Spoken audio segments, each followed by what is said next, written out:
안녕하십니까. 혼란한 정치 시사 이슈를 술술 풀어보는 송국근의 혼술이 보내드리는 대선판 들여다보기 대들보 11월 14일 일요일에 인사드립니다. 자, 지난 한 주 시끌시끌했고 이번 내일부터 시작되는 한 주도 국민의힘을 뒤숭숭하게 만들 변수 리스크가 하나 있죠. 김종인, 이준석 리스크인데 특히 이준석 당대표야 그렇다 치고 김종인 전 비대위원장이 윤석열 캠프의 정권을 달라 이렇게 하면서 정권 안 주면 나 못해 이렇게 목리를 부르고 있습니다. 그 이준석이 이 정권을 줘야지 이긴다, 대선에서 승리한다 이렇게 이야기하는데, 그러면서 하는 이야기가 이준석도 그렇고 김종인을 계속 띄우는 쪽에서는 김종인이 그 선거 승리 신화를 가지고 있다, 승리 신화를 가지고 있다 이렇게 계속 이야기합니다. 김종인에게 정권을 주면 가는 선거가 다 이겼다. 자, 그런 이야기를 하고 있는데, 여기에 윤석열 후보 캠프에서도 그렇기 때문에 윤석열 후보가 정치 초보자이기 때문에 선거 승리 신화를 가지고 있는 김종인을 그냥 그대로 내치지 못하고 지금 끌려다니는 그런 형국을 보이고 있습니다. 자, 그래서 여기서 오늘 제가 짚어볼 것은 과연 김종인은 선거 승리 신화가 있는가? 착시 현상 아닌가? 신기루 아닌가? 자, 그래서 제가 자료를 다 찾아보고 분석을 해보니 선거 승리 신화는 허상이었습니다. 결론부터 먼저 말씀드리면은 김종인이 선거판에 뛰어들어서 그전에는 노태우 정부에서 경제수석하고 보건사회부 장관하고 또 그전에 전두환 정권이 출범할 때 국보위하고 이랬죠. 그 다음에 비례대표를 맡아서 선거판에 뛰어든 이후에 본인이 직접 선거에 출마한 것, 지역구에 출마한 것 단 한 번인데, 그때는 민주당 이해찬에게 패배했습니다. 단 한 번의 패배로 끝나고 더 이상 지역구에는 안 나갑니다. 그래서 비례대표만 진보와 보수를 넘나들면서 5번을 하죠. 그래서 본인 선거에서는 1전 1패, 그 다음에 총선에서도 본인이 선대위원장 이런 걸로 관여를 한 것이 제가 찾아보니 3번 있는데, 여기서는 단 한 번 이기고 1승 2패, 대통령 선거 또 3번 본인이 관여를 했는데 여기서도 1승 2패입니다. 그러니 이 선거 승리의 신화, 이것은 완전히 잘못된 허상이죠.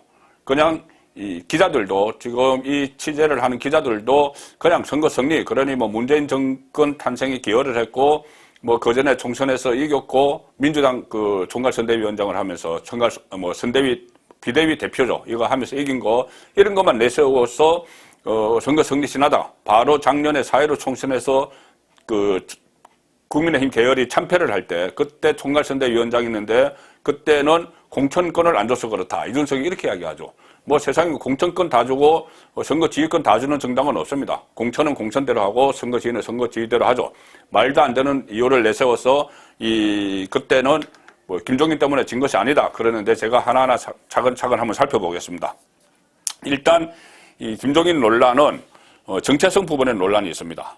과연 보수 진영에 애정이 있는 인물인가? 그리고 또 하나는 실제로 정권 교체에 김종인이 들어가면은 도움이 될까? 윤석열 캠프에 들어가면 도움이 될까? 그 두 가지죠. 그 두 가지 다 저는 부정적이라고 봅니다.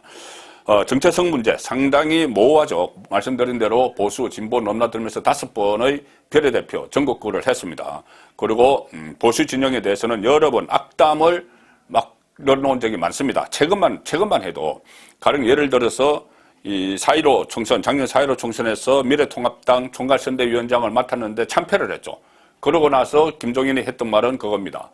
유권자들에게 이렇게 준비도 안 된 정당을 지지를 해달라고 해서 국민에게 죄송하다. 그리고 본인은 빠져나가죠. 미래통합당은 준비도 안 된 정당, 이렇게 매도를 했습니다. 그래놓고는 또 밀당, 선거에서 참패해서 비대위가 구성되죠. 그러니 또 밀고 당기기로 막 하다가 또 비대위원장을 맡습니다. 본인이 이것에 참패한 정당이 비대위원장을 맡으면서 또 막 밀당을 해서 1년 동안 하겠다. 또 정권을 다오. 그래서 또 그거 가져갑니다. 그리고 1년을 지내다가 끝났습니다. 끝나서 또 4.7 서울시장, 부산시장 선거와 거의 동시에 맞물리면서 끝나서 나오죠. 나와서는 또 그 본인이 몸담았던 당을 아싸리판, 진흙탕 이렇게 이야기를 합니다. 자, 그렇게 또 아싸리판이라고 이야기해놓고 지금 대선 후보가 윤석열이 되고 또 대선 승리 가능성이 높아지자 다시 아싸리판에 들어가서 주도권을 잡기 위해 지금 또 밀당을 시작을 했습니다. 그리고 본인이 들어갈 자리를 넓히기 위해서 당내 중진들을 향해서 뭐 파리떼, 자리 사냥꾼, 뭐 이런 이야기들을 하면서 막 매도를 합니다.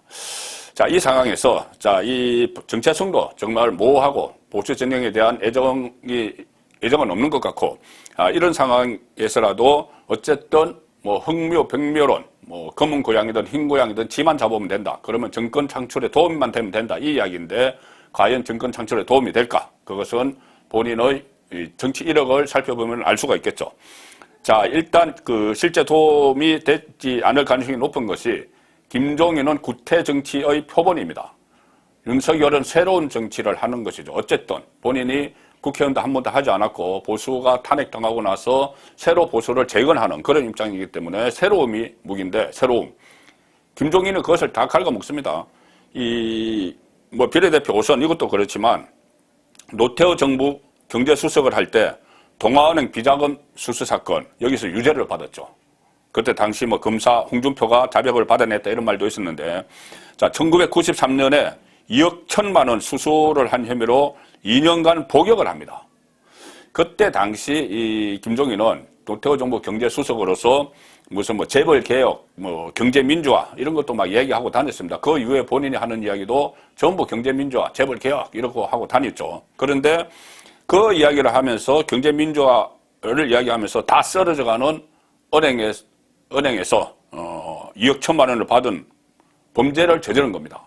그것이 지금 윤석열과 도저히 맞지 않는, 공정과 정의를 보여주는 윤석열과 맞지 않는 것이죠. 자, 그리고 이 비례대표만 5선을 했는데 지역구에서 딱 한 번 나갔습니다. 지역구에. 1988년 서울 관악구을 여기서 민정당 후보로 출마를 했습니다. 전두환 전 대통령이 만든 민정당 후보로 출마를 해서 민주당 이해찬에게 패배합니다. 그리고 그 후에 지역구는 한 번도 안 나갑니다. 뭐 가면 또 싸우고 뭐 이길 자신도 없고 그래서 안 나갔겠죠. 대신 여기저기 왔다 갔다 하면서 전국구 비례대표만 5번을 하죠. 그러다가 김종인이 이 관악구 을에서 이해찬에게 패배한 다음에 선거판에 등장하기 시작한 것이 2004년 17대 총선 때부터입니다. 17대 총선 때부터인데 그때부터 뭐 선거가 있을 때마다 자리 사냥을 또 하러 다니죠. 2004년 17대 총선에서 새천년 민주당 선대위의 공동위원장을 맡습니다. 새천년 민주당은 김대중 전 대통령이 만들었던 당이죠. 거기서 공동위원장을 맡아서 본인은 또 비례대표 국회의원직을 꽤 찹니다. 그 다음에 2007년 대선에 그때는 정동영 후보, 대통합민주신당 정동영 후보 지지를 선언을 하고 정동영 후보의 경제 브레인 역할을 합니다. 경제 브레인 역할을 하면서 어떤 뭐 경제 관련 이 기자회견문도 작성해주고 이렇게 정동영 후보를 도와주죠. 근데 아시다시피 그때 정동영 후보는 이명박 후보에게 참패를 했습니다. 그리고 2011년에는 일단 한나라당으로 다시 돌아가서 민주당 정동영 쪽에 있다가 한나라당으로 돌아가서 박근혜 비대위원을 지내다가 2012년 대선 때 다시 이 박근혜 새누리당이죠. 그때는 새누리당 박근혜 대선 경선 캠퍼의 국민행복추진위원장, 일종의 공동선대위원장인데 이것을 맡습니다. 국민행복추진위원장을 맡는데 이 과정에서 나중에 박근혜 후보가 이기긴 하지만은 여기서 중간에 김종인과 틀어집니다. 이때도 틀어집니다. 단 한 번 이때 뭐 성공을 했다고 하는 건데 대선에서 김종인이. 자, 그때 당시 박근혜 후보가 김종인식 경제민주화에 동의할 수 없다 이렇게 하면서 반대를 합니다. 그리고 김종인과 결별 수순을 밟죠. 여기서 김종인이 또 토라져서 더 이상 경제민주화 공약에 나는 이제 관심 안 갖겠다 이런 이야기를 했고, 박근혜 정부가 출범하고 나서도 뭐 여러 가지 현안에 대해 나는 뭐 관심 없다 뭐 이렇게 목리를 부리면서 결국 박근혜 전 대통령과도 좋지 않게 끝났죠.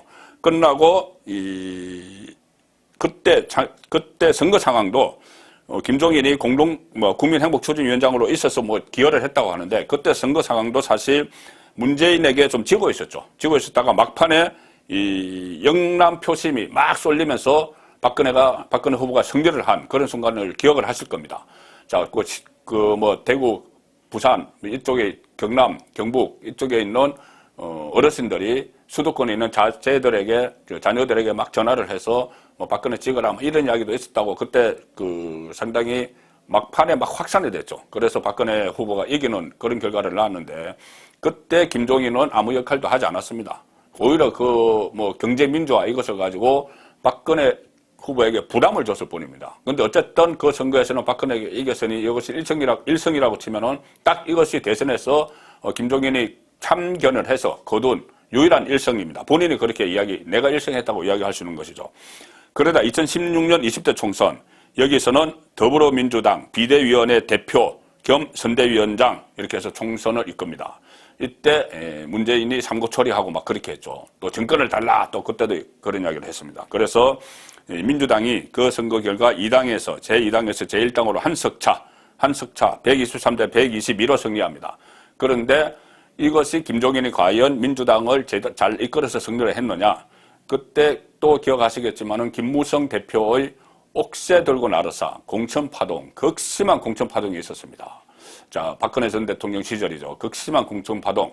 그때 그 이항구 공천관리위원장이 완전히 엉망으로 만들어버린 그 공천파동이 있었습니다. 그것 때문에 진 것이죠. 그때 박근혜 정부가 그 여당이죠. 그때는 여당이 그때 민주당에게 진 겁니다. 그때 한척 졌을 때 민주당을 이끌었던 사람이 바로 김종인이죠. 그래서 그것을 김종인이 우리가 지고 있던 선거를 일성했다 이렇게 자랑하는 그 선거입니다. 그리고 그 이후에 그때 본인이 또 비례대표 2번을 꿰찹니다. 비례대표 2번은 남성으로서 가장 앞선이죠. 1번은 여성, 1, 3, 5, 7은 여성에게 줍니다. 2번 남성이 비례대표 2번을 본인이 꿰차서 셀프 공천 이런 이야기까지 나왔습니다. 근데 여기서 끝나지 않고 김종인은 다시 그 민주당 안에서 분란을 일으킵니다. 그 총선이 끝나고 나서 당 대표 경선을 위한 전당대회가 있었는데 민주당에서 그때 김종인 주변에서 당대표 추대론, 김종인 당대표 추대론 이렇게 자가 발전을 하죠. 자가 발전을 해서 그때 당시 친문 정청래 뭐라고 했냐면은 셀프 공천도 문제지만 비례대표 2번 소수로 꿰찬 거 그것도 문제지만 셀프 당대표 추대를 시도하고 있다. 북한 노동당 전당대회에서는 가능한 일이다. 이렇게 비판을 했습니다. 이 정도면은 자리 사냥꾼이죠. 자, 민주당 친문과는 이렇게 해서 김종인이 헤어진 겁니다. 본인이 친문이 그 정치를 잘못해서 국정 운영을 잘못해서 염증을 느꼈다. 이렇게 나중에 이야기하는데 그게 아니죠. 그때 당시에 본인이 당대표 추대를 받기 위해서 민주당 당대표 추대를 받기 위해서 자가 발전을 하다가 친문으로부터 배척을 당한 거죠. 자, 그렇게 해서 이런 자리 욕심 때문에 2016년 말에 결국 얼마 견디지 못하고 민주당 친문과 막 마찰을 벌이면서 위원직을 내던지고 비례대표 위원직을 내던지고 탈당을 하죠. 지금 문재인 정권에 실망을 해서 그때 나왔다 이런 거 아닙니다. 2016년 말입니다. 2017년 문재인 대통령 출범하기 전입니다.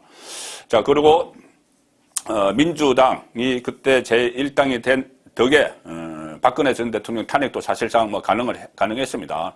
이 여소야대 상황이었기 때문에. 그리고 그다음에 여러 가지 유승민의 역할도 있고 했지만은 어쨌든 그때 여소야대가 아니었으면은 탄핵 분위기가 무르익기 어렵겠죠. 그런데 김종인이 그렇게 만들어 놓고 본인이 또 민주당과 싸워서 나갔기 때문에 탄핵 분위기가 무르익을 수 있었던 거죠. 그래서 조기 대선이 실시가 됐습니다. 근데 2017년 대선에서는 이 자리 사냥이 제대로 안 됐습니다. 왜 그러냐면은 김종인이 친문에 눈박혀 놨기 때문에 대선판이 벌어졌는데 별로 갈 곳이 없었죠. 그때 김종인을 다시 러브콜 한 사람이 안철수 국민의당 후보였습니다. 안철수. 지금부터 10년 전에 안철수 현상이 일어났을 때 안철수의 멘토 이렇게 했다가 나중에 토라졌는데 그 사이에 지금도 완전히 서로 극과 극이 됐죠.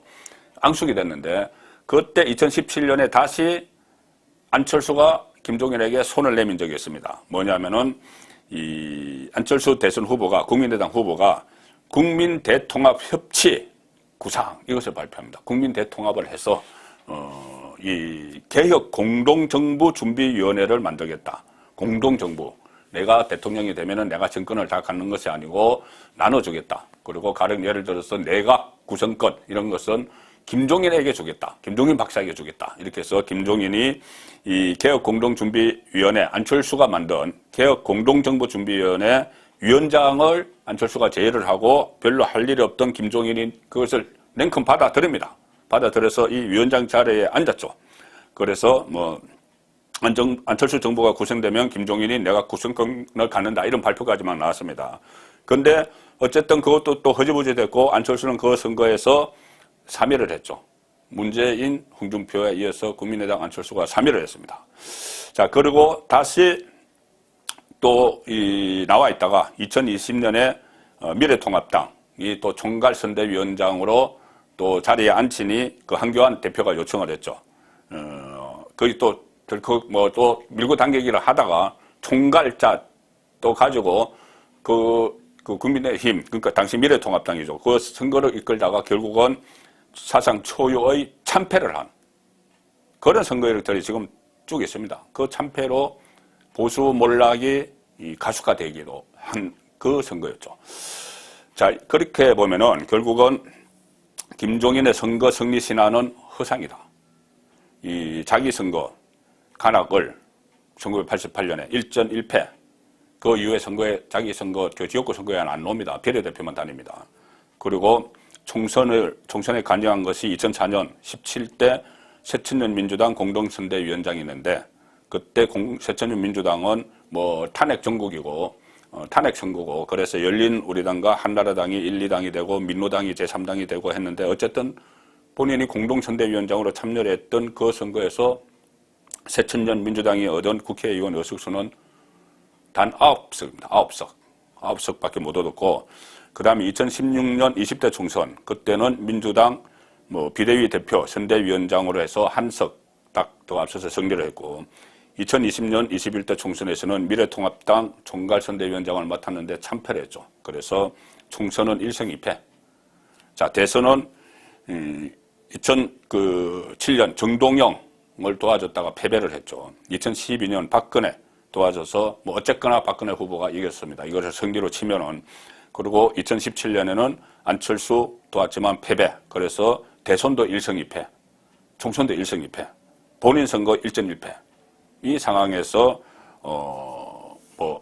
선거 승리시나 이렇게 이야기하는 것이 과연 온당한 일인지 되새겨 봐야 되고 윤석열 캠프에서도 이 부분에 대해서는 정확히 계산을 해야 됩니다. 이 경선 과정에서 지금 김종인에게 어떤 도움을 받았는지 모르겠지만은 김종인은 거의 지금 자기 정치, 자기 장사를 하고 있는 겁니다. 가령 예를 들어서 15일이면 내일입니다. 내일 대규모 출판 행사를 엽니다. 그래서 금태섭, 지금 국민의힘 소속도 아닌 금태섭 민주당 의원이었죠.